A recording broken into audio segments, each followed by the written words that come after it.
Good morning, good afternoon, good evening from wherever you're watching us from. Welcome to Mindful Parenting here at Parenting Corner. I'm your host, Coach Collins. Today we are diving into this fascinating, frustrating, and sometimes funny journey of parenting.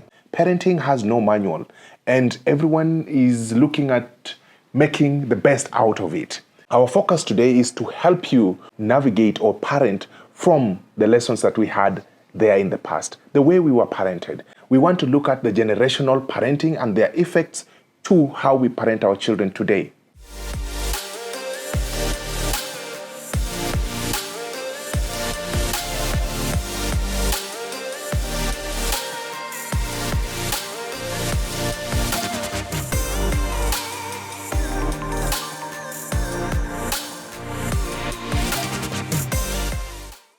Have you ever heard somebody saying that I'm never going to parent like my parents did? I'm never going to parent my children the way my mom and dad did. Or a grandparent or a parent telling you that you're too soft on your children. These disagreements are not one-off. They come all the way from the generations that are past because of the beliefs and cultures that were there in the way the parenting was done. If we understand the generational context, it will be easier for you to also build a bridge on how we are going to communicate with our parents and also to be better parents to our children. And this episode is not just for those who have young children today. Even you, an adult, you will be able to understand how the parents that you have are supposed to be handled or how you are supposed to communicate with them. I want us to look at three very distinct generations and how their parenting style affected the current generation. I will start with baby boomers. Baby boomers are this generation of parents that were born between 1945, 46 to 1964. That generation that were the Second World War warriors. They were just coming from the post-war. They believed in authority and respect for that authority. During that time, there was no room for argument or debate. The mantra of parenting was that children were there to be seen but not to be heard. Instructions were one way, from the parents to the children and the action. If a child would ask, why do I need to do this, like the current children would ask, the response was very simple. It is because I said so. If your mother or your father responded and said, because I said so, there was no any other space for you to say any other thing. The parents did not need to explain anything. It was you obey or you obey. So the baby boomers came out as authoritarian parents because they were coming from the post-colonial war where they needed to follow rules. They were bringing up children that would fit into employment or would respect rules and work with bosses because they believed that in the future, these children would be working and they will be working under some bosses and they will be given instructions and therefore they are being prepared for that particular space in life. Gen X are now this group of parents that were born between 1964, 65, all the way to 1980. These are now post-independence, especially in my country, Kenya, 1964 to 1965. And that time, the society was actually compelled and they had a responsibility of being part of the parenting journey of every child in every village, in every center, in every place. They wanted their children to be more independent. So the emphasis of Gen X parenting style was independence, self-sufficiency, and being able to figure out by themselves. For example, a Gen X parents would, you'll go back home and you tell your Gen X parent that, so-and-so has beaten me in school and now you come home crying. A Gen X parent would solve that problem very differently. They will tell you, what were you doing when you were being beaten? Why couldn't you also defend yourself? So for them, it was about being independent and being able to figure out the social aspects of life without parental guidance. Now, when we talk about Gen X and being independent, they looked at life differently. They believed that these children were not supposed to be followed, or we were not supposed to be given answers, or we were not supposed to be given solutions. So anytime you would come home and you would ask a question, you would be told, figure it out. The people who were born during that time, if you are a firstborn, you can witness this. You were given responsibility of taking care of your siblings, and you were punished or beaten for their mistakes because you did not figure out how to solve those mistakes that were done, not by you, but by your siblings, either in your absence or in your presence. The reason why that was possible by that time is because the society also worked together to help out, figure out things. Those days, schools, it was the same thing. So you needed to get solutions for the things that you were supposed to do. And their communication was also more of, some of them were non-verbal. So you could figure out what your parent or what your mom or what your dad is saying by just looking at you. Their parenting style emerged from the authoritarian baby boomers, and they wanted something different or something better. Hence, the focus on building children or bringing up children who are able to take care of themselves and are able to solve problems without being guided. This Gen X generation now built more independent, more creative generation, which is the Millennials. Millennials are now a group of individuals who were born between 1981 to 1996. These are a generation that is bridging.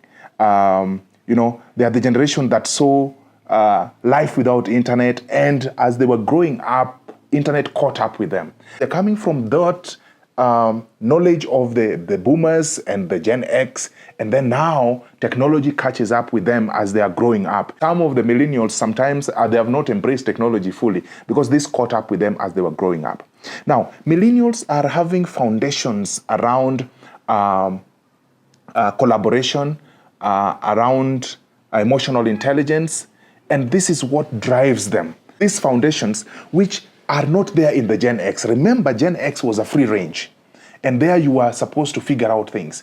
Now, in millennials are training their children to be able to get to understand what they're doing. And they're being given a challenge that, you know what, you have choices, but these choices are guided choices. So basically, millennials were given choices, and as they were making choices, they were supposed to figure out and understand. And in this context of millennials, they're allowed to ask questions. So when they asked questions, their parents would guide them and take them through and explain to them that, you know what, you are doing this because of A, B, C, D.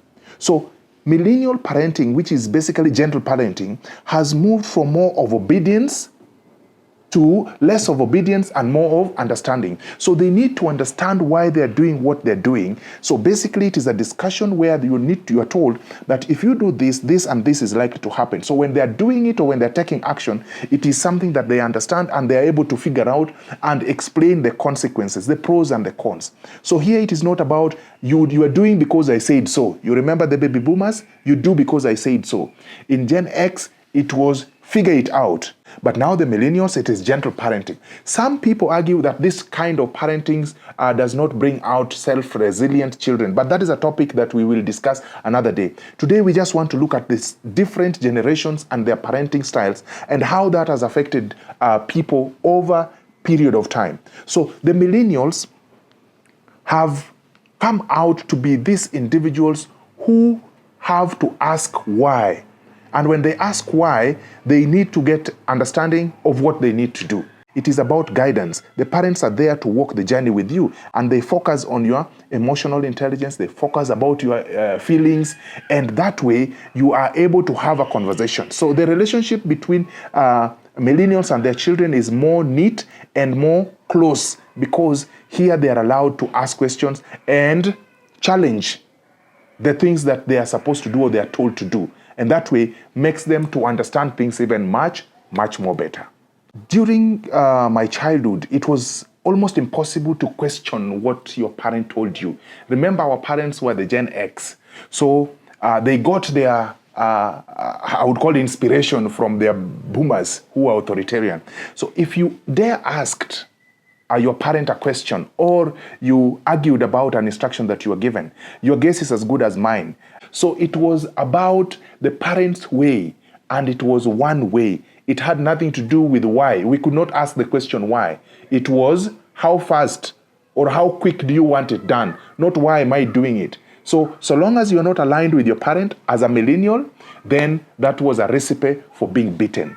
But you could also be beaten for not crying when you're being punished. You are supposed to cry. And if you cry, you could also be beaten for crying. And you could also be beaten for any other thing so long as you are not aligned. But today, when you look at millennials, millennials are able to engage their parents and ask why they are giving instruction A and B and C. And sometimes they argue and the instruction is changed. In millennials, the parenting style is about partnership. The parent and the child are working together to a common goal. And therefore, the communication is different and there is an agreement. So when an instruction is given, you need to do A, B, C, D, you need to do your homework now, then they can always tell you, no, can I do it later? Because of the parenting style. And like I said, some people argue that this is not the best parenting style, and I did say we will discuss that on another day. The millennials are these individuals who are open-minded, and they have an opinion about what is happening around them, and they have also choices. The difference is these choices are guided choices. Having talked about millennials, there is this special group called the Gen Zs and the Gen Alphas. We'll basically talk about them in a special episode because Gen Z is a special group. Gen Alpha is a super special group. And the Gen Zs are now young parents. They're just starting to put together families with young children. So we will talk about them. And we will also talk about their parenting style and how that will also likely to affect the Gen Alpha. None of these generations had any problem with their parenting style. It was about what was happening at that time and what the society expected by that time. The reason why we wanted to dissect this parenting style is for us to understand where we've come from and where we are, and that will be able to help us figure out how to move to or through the future. Having understood your parent, now today you need to go and have self-reflection and change the way you communicate, the way you relate with your parent, because you now understand where they're coming from and why they had to do the things the way they were doing. The objective of this episode was to help you understand the parenting style that you are using and why you are using it and how it will affect the child that you are bringing up. You need to understand who you are first before you become a better parent. I would like to hear from you, your experience with your parents, with your parenting style, and any other question that pertains parenting. Our objective is to make sure that the future generation is better than the current generation in terms of parenting. Let's have that conversation going because we want to make the future better than we found it. Until next time, see you.